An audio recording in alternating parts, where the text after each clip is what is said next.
This review has been a very long time coming, for reasons we'll get into shortly. We've wanted to and have tried to take a look at this game on Bullet Heaven HD for years, but have never had the means to properly capture it due to technical drawbacks. Until now. Final Form's Jamestown Legend of the Lost Colony is a vertically scrolling shooting game that was released to Steam in 2011.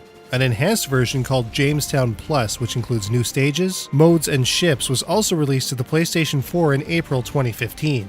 If it's a fresh take on vertical shooting you want, Jamestown is packed with awesome features. Let's take a closer look.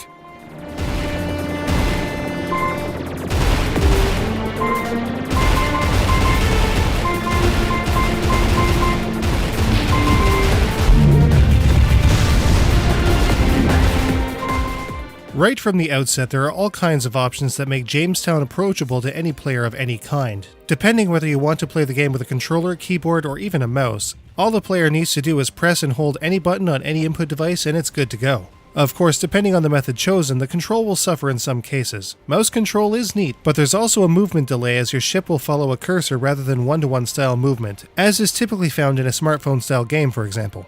From there, players select their mission, followed by the ship of their choosing. Jamestown's mission structure is actually pretty neat. Each stage is chosen one stage at a time, and several difficulties are available when they do. Starting on normal and working all the way up to judgment, there's a difficulty system here that scales super well for novices and experts alike.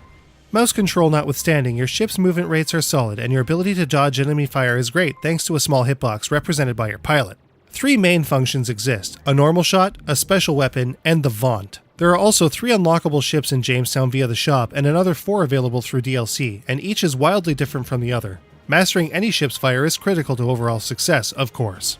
The one thing that remains the same over all of these ship types is the Vaunt, which can be activated when a gauge along the top of the screen is filled via bolt pickups. This gauge fills faster via gold bolts and gears, which are revealed when special conditions are met in an enemy's destruction. When activated, a shield appears that nullifies enemy shots and converts them to points. While active, the Vaunt also boosts your ship's firepower and activates a multiplier. More on that later. The Vaunt can be maintained so long as additional bolts and gears are picked up, especially if gold bolt pickups are obtained. It's entirely possible to go through an entire stage on a single Vaunt, and that can lead to some pretty good benefits, which we'll take a look at in a second. Disengaging the Vaunt manually will result in an emergency shield, but it will also require a cooldown period. All in all, the controls in Jamestown are completely spot on, even if the mouse control is slightly wonky. Now, taking things one stage at a time may seem a little weird, but there's some neat twists to it. Namely, to progress to the final stages, each subsequent stage needs to be completed at a specific difficulty. Stage 4, for example, requires all other stages to be completed on difficult or higher. This requires players to develop the necessary skills needed for these stages, as lower difficulties don't exist for them at all. There is also a mode called the Gauntlet that can be unlocked in the shop for purists who want the 5-stage set back-to-back with no interruptions and only 2 credits to get through the game. The Gauntlet is also restricted by difficulty. Playing on normal means you're only getting up to stage 3 before your score gets tallied up. Higher difficulties will allow players to see the end of the game via the Gauntlet, but only if they're good enough. While single-player rounds have a typical life stock, multiplayer games have a neat dynamic. If a player kicks it, a surviving player can snag an item to bring the fallen ones back. Some revive only one player, while others revive them all. A pretty awesome mechanic if we do say so ourselves, especially if you're playing with novices. There are also challenge stages that are unlockable through the shop. These stages are wicked hard at times, and should really test the mettle of any who attempt them. All of these challenges can be taken on solo or with up to 4 players. All in all, there's a hell of a lot of gameplay to Jamestown, and whether you're alone or with an entourage, it's an amazing time every time.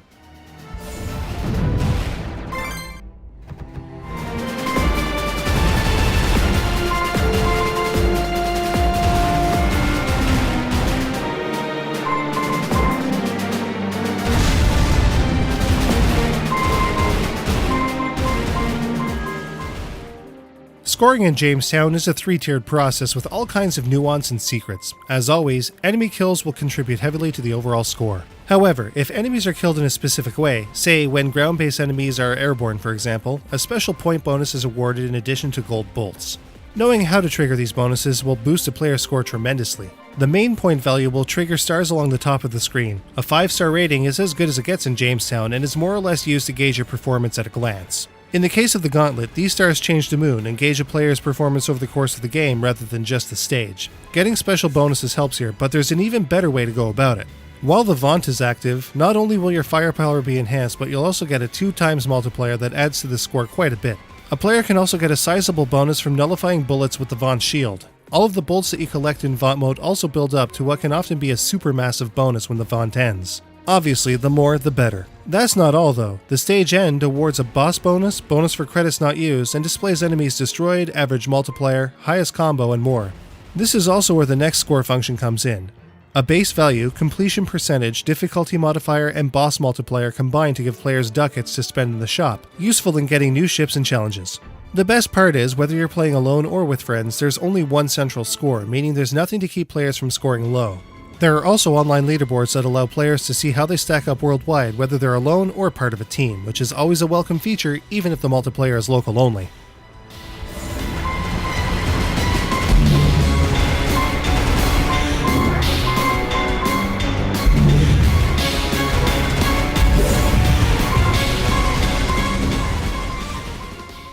Oh man. Oh man. 2D shooting games have often had pretty lavish animation and backgrounds, and usually some pretty decent sound, but holy crap. Jamestown takes 2D pixel art and awesome sound design and pretty much boosts it all the way up to 13. Take the enemy and player ships for example. All too often, especially on the Euro indie front it seems, ship animation is kept to a minimum, and enemy animations are sparse or even non-existent. Jamestown, on the other hand, has an insane amount of detail at all times, to the point that we haven't been able to properly film it for years thanks to its highly demanding animation and sprite count.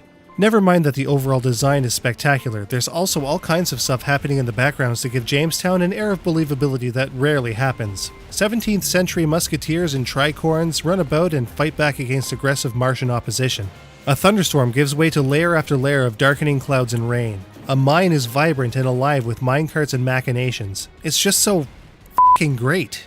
And as much as the visuals make for a freaking great time, Jamestown's sound is completely where it's at. Emotional, vibrant, inspiring, and sometimes filled with despair, the OST in Jamestown is one of the very best we've heard in a video game, period.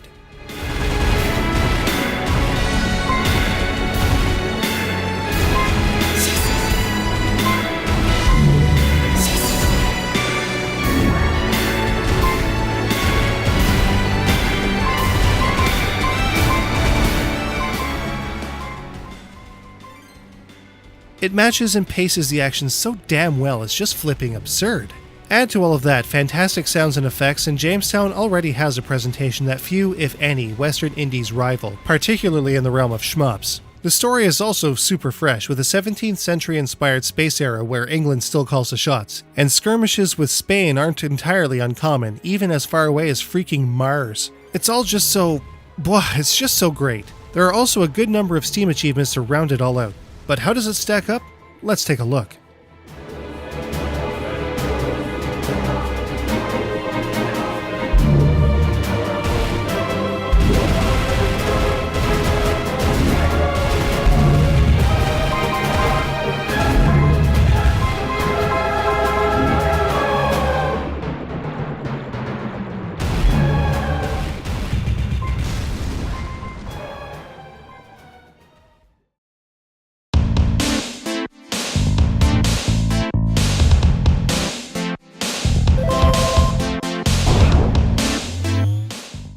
Jamestown's controls are for the most part spot on. Mouse control is iffy, but if you have two wired Xbox 360 controllers, who needs it? A difficulty curve that is required to be mastered to get through the later stages is something more shooting games could use. The challenge stages in particular are tough as nails. There are only 5 stages in this version of the game, but extra difficulties, modes, and challenge stages make up for it. Multiplayer games and online leaderboards also enhance Jamestown's replay.